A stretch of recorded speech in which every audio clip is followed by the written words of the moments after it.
다락방 기도회가 지속되던 중에요, 베드로가 자리에서 일어났습니다.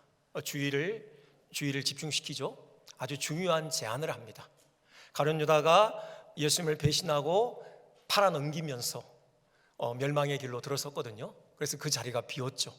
그래서 유다가 남긴 그 자리를 대신 채울 12번째 사도를 세우자, 이런 제안을 하죠. 모두가 동의하고요, 결국은 기도 끝에 마띠아가 뽑히죠. 12번째 사도로 마띠아가 유다의 자리를 대신하게 되는 바로 그 장면이 오늘 우리가 봉독한 장면입니다. 왜 12명이냐? 이건요, 구약의 이스라엘이 야곱의 12아들들을 조상으로 한 그 12지파의 기초에 있는 것, 이것과 관련이 있습니다. 예수님께서 12사도를 부르신 이유는요, 예수님께서 세우실 그 교회는 구약의 혈통적인 이스라엘을 대체할 새 이스라엘이다, 그런 의미가 있어요. 베드로와 다른 사도들은 그 의미를 깨달았던 것이고요, 그래서 결혼이 된 그 한 사람의 자리를 보충해서 12명을 채우는 것입니다. 곧 교회는 새 이스라엘이다 라는 그런 의미가 있는데요, 오늘 이 과정을 살피면서 우리에게 주어지는 교훈이 무엇인가 한번 생각을 해보겠습니다. 먼저는요, 사도의 명단에서 누락된 가롯 유다의 이름, 한번 그 부분에 좀 주목을 해보겠습니다. 사도들의 명단이요, 성경에 4번 기록됩니다. 4곳에 나오거든요. 복음서에 3번, 마태복음 10장 2절 이하, 마가복음 3장 16절 이하, 누가복음 6장 13절 이하. 이 세 곳에서는요, 공통되게 제일 마지막에 가롯 유다의 이름이 분명히 기재되어 있습니다. 근데 여기 사도행전 1장 13절 4번째 나오는 사도들의 명단에서는 그 이름이 빠졌던 것이죠. 사도들의 명단에서 가롯 유다의 이름이 누락됐어요. 당연히 우리가 알듯이 그는 멸망의 길로 가버리고 말았기 때문이죠. 영영 돌아올 수 없는 그 길로요.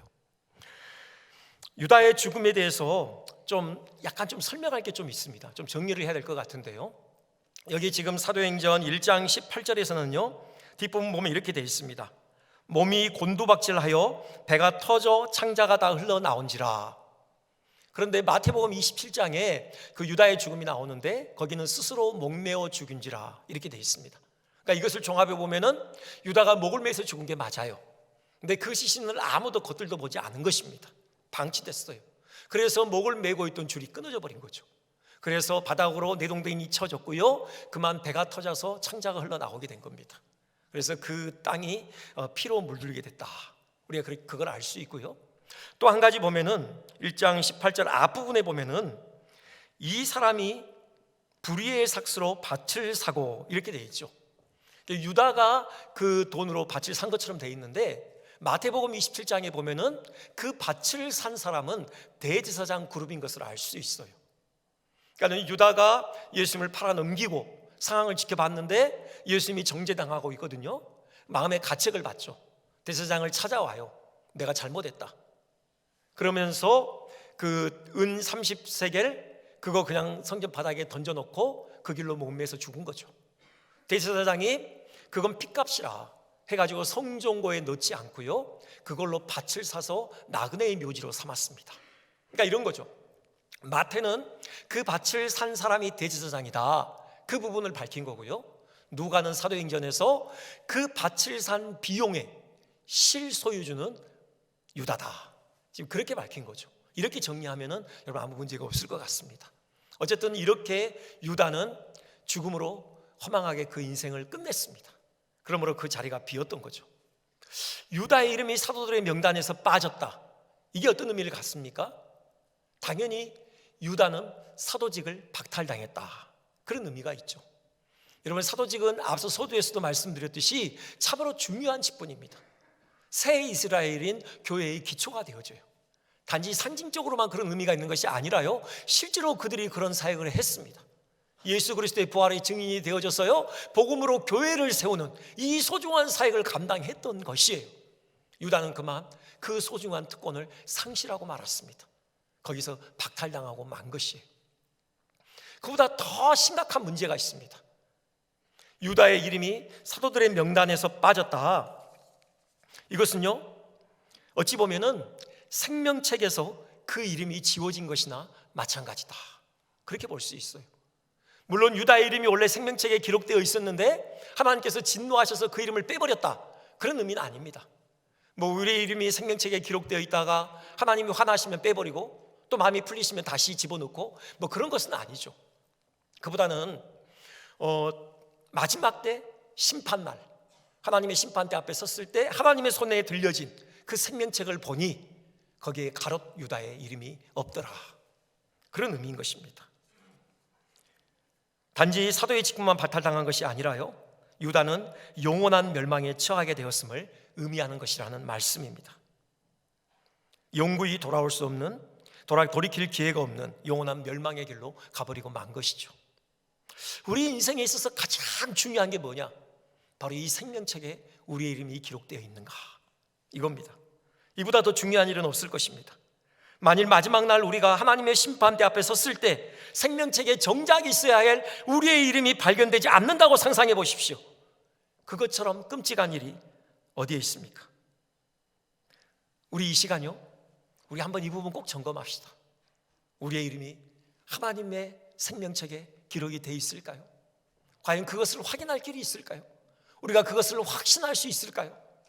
제가 본 성경에 의하면요, 확신할 수 있습니다. 확인할 수 있어요. 물론 우리가 마지막 날까지 가도 뭐 하나님의 손에 들려진 생명책을 미리 들여다본다, 그런 의미는 아닙니다. 어떻게 알 수 있느냐? 지금 현재 우리의 믿음이요. 여러분, 예수 그리스도를 구주로 받아들이셨습니까? 예수님이 여러분의 구주이심을 진정으로 믿으십니까? 그분이 십자가 지심은 여러분이 감당해야 될 그 죄를 대신 짊어지시고 그 죄를 대신 죄값을 치르시는 그 죽음임을 여러분 진정으로 믿으십니까? 예수님께서 십자가에서 운명하실 때 내가 다 이루었다라고 분명하게 선언하셨습니다. 여러분, 그 선언의 가치를 여러분 알고 계십니까?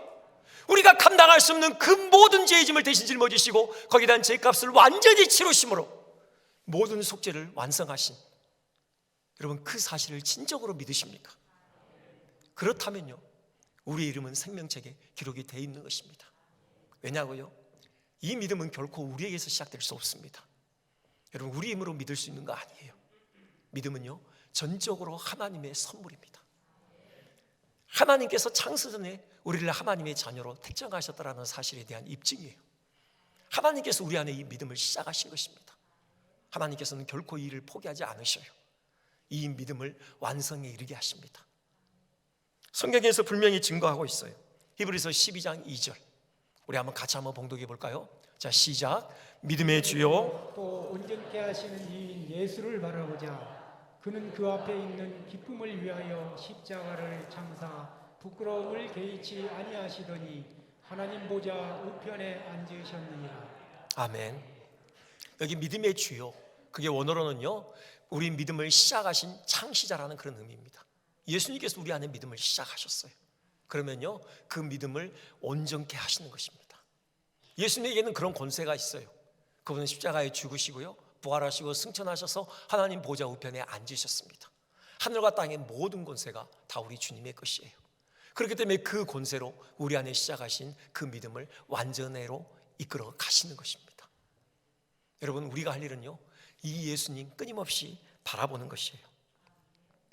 우리 자신을 보면 참 소망이 없죠.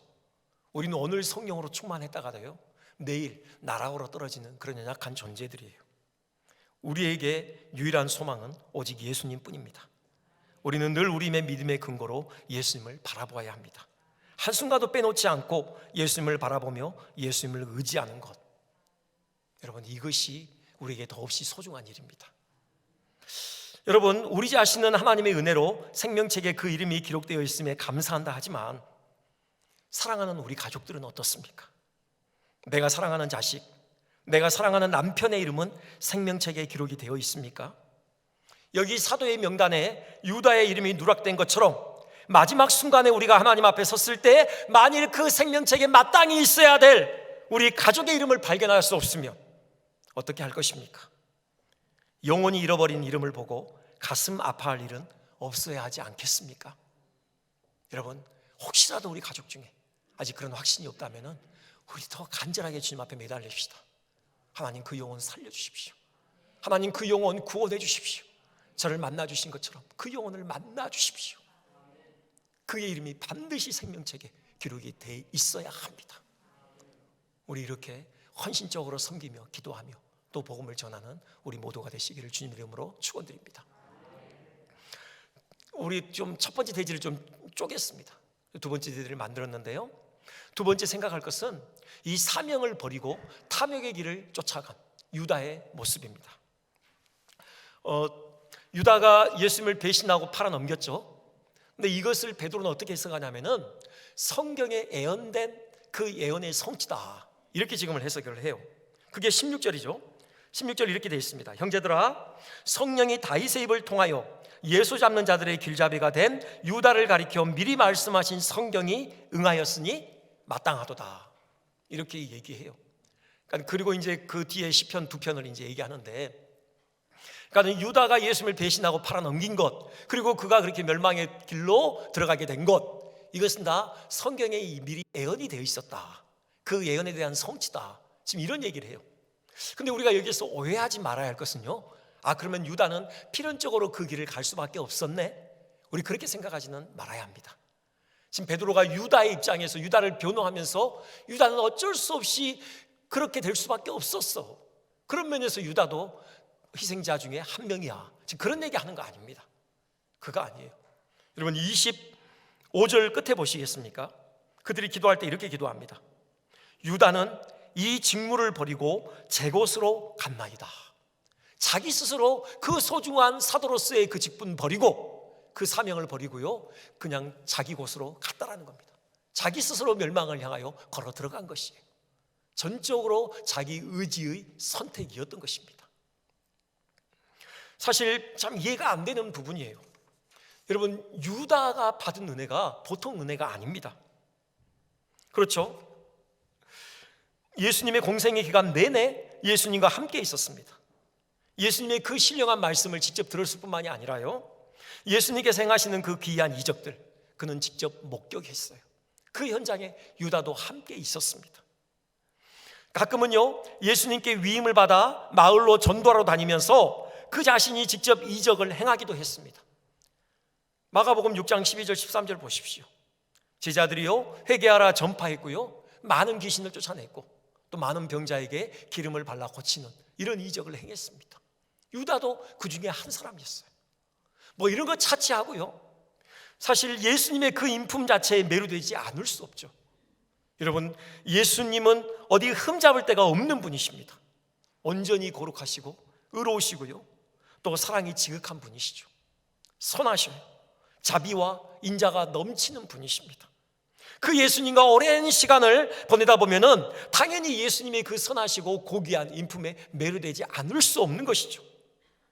그런데 어찌 그토록 예수님을 팔아넘길 마음을 품을 수 있었는지 이해가 안 됩니다. 다른 제자들이요, 목숨의 어떤 위협의 순간에 그 예수님 곁을 지키지 못하고 도망갔어요. 그건 그래도 이해가 되어져요. 연약하니까. 하지만 유다처럼 어떻게 자기 손으로 직접 예수를 팔아넘길 생각을 하는지, 이건 참 이해가 안 돼요. 어찌 그럴 수 있었을까? 여러분, 무엇 때문입니까? 요한복음 13장 2절은 이런 말씀을 합니다. 마귀가 벌써 시몬의 아들 가룟 유다의 마음에 예수를 팔려는 생각을 넣었더라. 사탄이 유다의 마음에 예수님을 팔려는 생각을 넣었다고 했는데요, 그러면 사탄의 책임이네, 유다의 책임은 아니네. 아니요. 왜 12명 중에 사탄이 유다를 골랐을까요? 그건 유다 안에 있는 탐욕 때문입니다. 유다는 탐욕이 많은 사람이었어요. 탐욕에 사로잡혀 있는 사람이었습니다. 그가 돈깨를 맡았다고 했거든요. 사실 세리 출신 마태를 제치고 그가 재정부장의 직임을 감당할 수 있었던 것, 남다른 탁월한 계산 능력이 있었다라는 거죠. 단지 계산 능력만 있었던 것이 아니라요, 그에게는 탐심이 가득했습니다.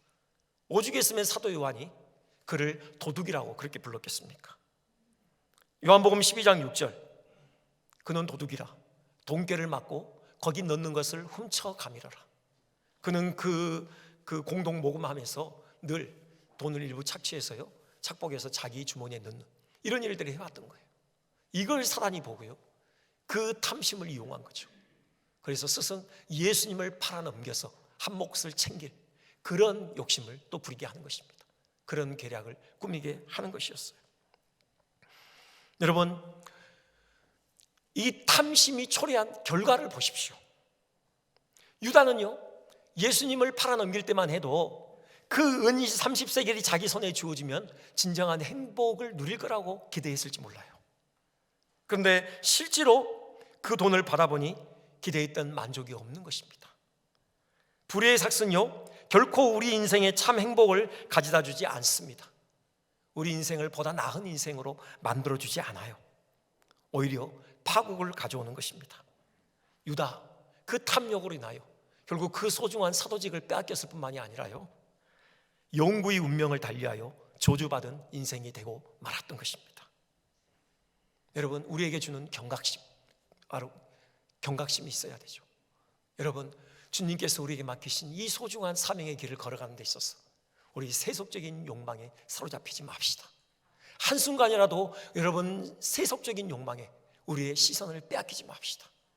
오직 이 사명 붙들고 신실하게 그 사명의 길을 걸어갑시다. 이 탐욕과 관련해서 우리에게 참 또 경고를 주는 좋은 글이 있어서 소개할까 합니다.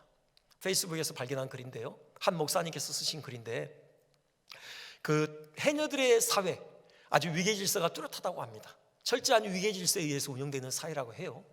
계급이 이렇게 있답니다. 상군, 중군, 하군, 이렇게 3등분 돼 있대요. 그래서 이 계급에 따라서 물에 들어가는 그 깊이가 다르대요. 상군은 바닷속 한 15m부터 20m까지 활동 무대가 그렇습니다. 가장 낮은 계급의 하군은요, 고작 한 2m 정도, 그 깊이에서 물질을 한다는 거예요. 이것이 뭐에 의해서 결정이 되느냐? 숨 길이요.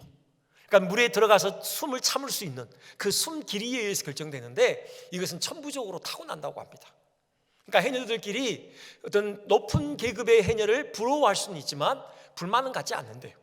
왜요? 천부적으로 타고난 숨 길이에 의해서 결정되기 때문에. 근데 다 차치하고요, 뭐 계급을 떠나서 모든 해녀가 다 조심해야 될 게 있습니다. 그게 뭐냐면요, 물숨이요. 물숨이 뭐냐면은 물에서 숨을 들이키는 거예요. 이것만큼은 모든 해녀가 철저하게 주의를 기울여야 되는, 피해야 하는 것이죠. 왜요? 물에서 물숨을 들이키면은 바로 생명의 위협이 있기 때문에 목숨을 잃을 수도 있는 것입니다. 그런데 꼭 1년에 한두 명의 해녀가 이 물숨을 먹는 사고가 발생한다고 합니다. 왜 그렇겠습니까? 바로 욕심 때문에 그렇죠. 보통 해녀들은요, 자신의 숨 길이만큼 숨을 참으면서 작업을 합니다. 그런데 다시 숨을 쉬기 위해서 물 위로 올라가던 중에 큼지막한 정복이 해녀의 눈에 들어오는 것입니다. 바로 그 순간 욕심을 이겨내지 못하고 전복을 따기 위하여 물 아래로 내려가는 해녀는 물숨을 먹고 마는 것이죠. 물숨이 위험하다는 것을 몰라서 그런 사고를 당하는 것이 아닙니다. 알면서도 욕심을 이기지 못하는 것이죠. 여러분, 우리도 욕심을 경계해야 합니다. 욕심을 떨쳐내지 못하면 우리 영혼은 물숨을 들이키게 되고 치명적인 해를 입게 되는 것입니다. 야고보 사도는 그 점에서 이런 경고의 말씀을 주고 있습니다. 1장 14절부터 15절이죠. 야고보서요, 오직 각 사람이 시험을 받는 것은 자기 욕심에 끌려 미혹됨이니 욕심이 잉태한 즉 죄를 낳고 죄가 장성한 즉 사망을 낳느니라. 여러분, 세속적인 욕망 따라가지 않고 오직 하나님께서 우리에게 맡기신 거룩한 소명을 좇아 흔들림 없이 전전하시는 여러분 되시기를 주님의 이름으로 한 번 더 축원드립니다. 우리 마지막으로요, 우리 좀 생각할 대목은 12번째로 사도로 마띠아를 세우는 이 장면입니다. 회중에 의해서요, 가룟 유다를 대신할 그 12번째 사도로서 후보가 2명이 추천됩니다. 마띠아와 요셉이죠. 그런데 요셉을 소개하는 대목이 좀 흥미로워요. 좀 거창합니다. 마띠아는 그냥 이름 하나 딸랑 소개되고 있거든요. 이에 비해서 요셉은 여러분 보십시오. 23절이죠. 보면은 바사바라고도 하고 이렇게 돼 있죠. 바사바는 히브리식 이름입니다. 의미는 안식일의 아들. 그러니까 요셉이 안식일에 태어났거나 아니면 안식일을 철저히 지키는 사람이었거나 그래서 얻어진 이름이죠. 또 있죠. 별명은 유수도라고 하는, 유수도는 헬라식 이름이에요. 정의 뭐 이런 뜻을 가지고 있습니다. 요셉, 요셉만 소개한 게 아니라 그가 가지고 있는 다른 이름들을 똑같이 소개하고 있어요. 이게 뭘 의미할까? 마띠아에 비해서 요셉이 사회적으로 훨씬 더 유력한 사람이라는 거죠. 화려한 이력을 가지고 있는 사람이라는 거예요. 그 점을 강조하는 겁니다. 지금 120명의 사람들이 이 두 사람을 추천했는데요, 그러니까 마띠아보다도 지금 요셉에게 방점이 실려 있는 거죠. 많은 사람들이 요셉이 12번째 사도가 되기를 원했던 것이죠. 그가 더 적합하다, 그렇게 생각을 했던 것 같습니다. 기도하죠. 중심을 보시는 하나님, 하나님이 12번째 사도로 택정하신 자는 누구입니까? 기도하고요, 제비를 뽑아요. 근데 그들의 기대와는 다르게 의외의 결과가 나옵니다. 마띠아가 뽑힌 것이죠. 이것이 의미하는 바는 뭐냐? 역시 하나님은 우리의 외모를 보시는 게 아니라요, 우리의 중심을 보신다는 사실, 우리 이건 더 한 번 확인하게 돼요. 여러분, 사람을요 외모로 판단하지 맙시다. 하나님은 그렇게 판단하시는 분이 아닙니다. 우리 마음을 보셔요. 우리의 삶의 태도를 보십니다. 우리도 늘 그러한 마음을 견지해야 되고요, 무엇보다도 우리가 하나님의 마음에 합한 사람들 돼야 되잖아요. 하나님 보시기에 정말 마음에 쏙 드는 사람들, 그런 사람 돼야 되죠. 왜 마띠아? 사도가 되는 거잖아요. 그러면 마띠아 안에 있는 것이 무엇이었게? 이건 사도의 그 직무와 관련이 있어요. 여러분, 사도가 사도로서의 직무를 수행하는 데 있어서 가장 중요한 태도가 있습니다. 그게 뭐냐? 겸손이요 섬김이에요. 여러분, 25절 보십시오. 이렇게 그들이 이렇게 기도하거든요. 봉사와 및 사도의 직무를 대신할 자, 그렇게 되어 있습니다. 뭐 사도의 직무가 따로 있고 봉사가 따로 있는 게 아니에요. 이건요, 사도는 곧 봉사자다, 그런 의미예요. 사도는 봉사자다. 여러분, 여기 봉사는 원어로 디아코니아라는 건데, 그것이 파생된 단어가 그 디아코노스예요. 디아코노스라는 단어에서 이제 디아코니아가 나왔는데요, 디아코노스가 뭐냐면 여러분 잘 알고 계시는 집사로 번역된 단어입니다. 집사. 성경에 3번 디아코노스가 집사로 번역돼요. 근데 집사로만 번역된 게 아니라 사환, 하인, 일꾼, 섬기는 자, 이렇게 또 번역된 단어예요. 그러니까 디아코노스가 가지고 있는 원래의 의미는 섬김이에요. 봉사자입니다. 여러분, 사도의 직무를 감당하는 데 있어서 가장 중요한 태도, 그것은 섬김이에요. 다른 게 아닙니다. 여기 디아코노스의 원래 그 의미는 식탁을 준비하는 자, 그런 의미래요. 식탁을 준비하는 자. 여러분, 어머니들을 생각하시면 됩니다. 여러분, 어머니들 식탁을 정성껏 준비하잖아요. 누구를 위해서요? 대부분 자기를 위해서가 아니라 바로 사랑하는 가족들을 위해서죠. 자녀들을 위해서요. 여러분, 그렇기 때문에 자기의 입맛에 맞는 음식이 아니라 사랑하는 자녀와 가족들의 입맛에 맞는 음식으로 그 식탁을 채웁니다. 그것을 기뻐해요. 보상을 받습니까? 보상을 기대하지 않아요. 한 번이 아니죠. 매번 정성껏 가족들을 위해서 식탁을 준비하는 사람, 바로 그 어머니와 같은 사람이 이 디아코노스예요. 바로 그들이 사도인 것입니다. 가장 우리에게 식탁을 공개하는 자로서의 모델이 누굽니까? 예수님이죠. 여러분, 부활 후에요, 그 밤새껏 고기 잡다가 지쳐있고 허기져 있는 그 제자들을 예수님이 해변가에서 맞이해 주시죠. 빈손으로가 아니라 식탁을 준비해서요, 숯불을 피워주시고요, 생선을 굽고 떡을 준비해서 그들에게 공개하십니다. 그들이 쭈뼛쭈뼛해요. 미안하거든요. 그러자 예수님이 일어서셔서 생선을 가지고 직접 제자들에게 건네주셔요. 식탁을 준비하는 자, 진정한 디아코노스이시죠. 더 확실한 건요, 최고의 식탁은 예수 그리스도의 살과 피죠. 그분이 십자가에서 당신의 살을 찢으셨습니다. 영원한 생명으로서의 그 참된 양식, 그리스도의 살을 우리에게 주셨고요, 영원히 목마르지 않도록 참 음료인 예수님의 피를 우리에게 아낌없이 나눠주셨습니다. 참된 생명의 식탁을 제공해 주시는 디아코노스, 그 예수님을 본받아서 사도들도 그 길을 걸어갔던 것입니다. 여러분, 이것이 우리가 이 땅에서 바로 주님께 부름받은 사명자로서의 정당한 삶의 태도입니다. 디아코노스요, 봉사요, 섬기는 것. 예수님께서 마련하신 그 풍성한 식탁을 우리가 세상 사람들에게 제공하는 그 섬김으로 주님께서 우리를 부르신 것입니다. 마띠아의 그 이름의 뜻이 참 흥미롭습니다.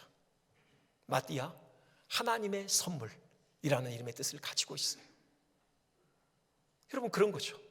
마띠아를 12번째 사도로 세우셔서 교회에게 안겨주셨다. 교회에게 안겨주신 하나님의 선물이라는 겁니다. 마띠아는 그렇게 살았을 것입니다. 이 사도의 정신, 그 예수님의 섬김의 정신을 본받아서 그 오롯이 섬김의 삶을 살았을 것이에요. 그렇기 때문에 교회의 선물이었던 거죠. 하나님께서 주시는. 세상에서도 그렇게 살지 않았겠습니까? 우리가 예수님의 섬김을 본받아서 우리가 섬김의 삶을 산다면 우리도 세상에 하나님께서 보내신 선물이 되는 것입니다. 우리 가정에 하나님의 선물이요, 우리 교회에 하나님의 선물이 되는 것이고, 우리 세상에 하나님의 선물이 되는 것입니다. 한 가지만 더 말씀드리고 말씀을 마치겠는데요, 여러분, 그렇게 우리 자신을 아낌없이 헌신해서 세상을 섬기는 것, 이것이 결코 우리에게 손해가 아닙니다. 여러분, 이거 생각해 보세요.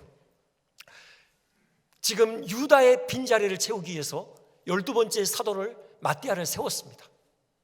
그런데요, 그 이후에 얼마 되지 않아서 사도 요한의 형제 야고보가 헤롯에 의해서 순교당해요. 자리가 하나 비었죠. 근데 그때는 그 야고보의 빈자리를 채우기 위해서 다른 사도를 세우지 않아요. 그 이후에 점점 사도가 한두 명씩 순교의 길을 걸어갑니다. 그 자리가 비어요. 그런데 그때도 그 빈자리를 채우기 위해서 다른 사도들을 세우지 않습니다. 유다의 빈자리는 채우기 위해서 세웠는데 왜 다른 사도들의 빈자리는 채우지 않았을까요? 그 차이가 뭘까요? 죽음의 성격 때문입니다. 유다의 죽음은요, 멸망의 죽음이에요. 말 그대로 영원한 죽음이에요. 그는 예수님을 배신했고 주님께서 안겨주신 그 소중한 사도로서의 직분을 버리고 탐욕을 쫓아 자기 길을 갔습니다. 그 결과 그는 죽었죠. 영원한 죽음을 맞이한 것입니다. 그렇기 때문에 그 빈자리를 채워야만 했어요. 하지만 야고보의 죽음은 달라요. 그는 그 사도로서의 그 직분을 충성되이 감당한 바로 그 끝이 순교였습니다. 그렇기 때문에 채울 필요가 없는 거예요. 왜요? 하나님 보실 때는 여전히 야고보는 살아있는 것입니다. 야고보의 죽음은 영원한 죽음이 아니라요, 영원한 생명으로 들어가는 관문이었던 것입니다. 그는 하나님 앞에 영원히 살아있는 것이에요. 야고보의 사도로서의 그 이름은 영원히 그 자리에 있는 것입니다. 다른 사도들도 마찬가지예요. 여러분, 이것을 분명하게 보여주는 구절이 있습니다. 요한계시록이요. 요한계시록 21장 14절 우리 한 번만 같이 봉독해 보겠습니다. 자, 시작. 그 성에 성곽에는 12 기초석이 있고 그 위에는 어린 양의 12 사도의 12 이름이 있더라. 아멘. 여러분, 새 예루살렘 성에 그 기초를 이루는 그 돌 위에 이 12사도의 이름이 그대로 새겨져 있는 것입니다. 하나님 앞에서는 이들이 영구히 살아있고 사도로서 그들이 서 있는 것이에요. 우리도 마찬가지입니다. 우리가 이 땅에서 정말 섬기는 자로서 진정한 디아코노스로의 삶을 살아갈 때 어떤 손해가 있는 것처럼 보이더라도 그것은 손해가 아니에요. 우리의 이름이 새 예루살렘 성의 기초를 이루는 그 반석 위에 분명하게 새겨져 있는 것입니다. 생명책에만 새겨져 있는 것이 아니라 더 값지게 그 천국의 그 기초에 우리 이름이 새겨져 있는 것이에요. 여러분, 이런 복을 누리시는 우리 모두 되시기를 주님의 이름으로 축원드립니다.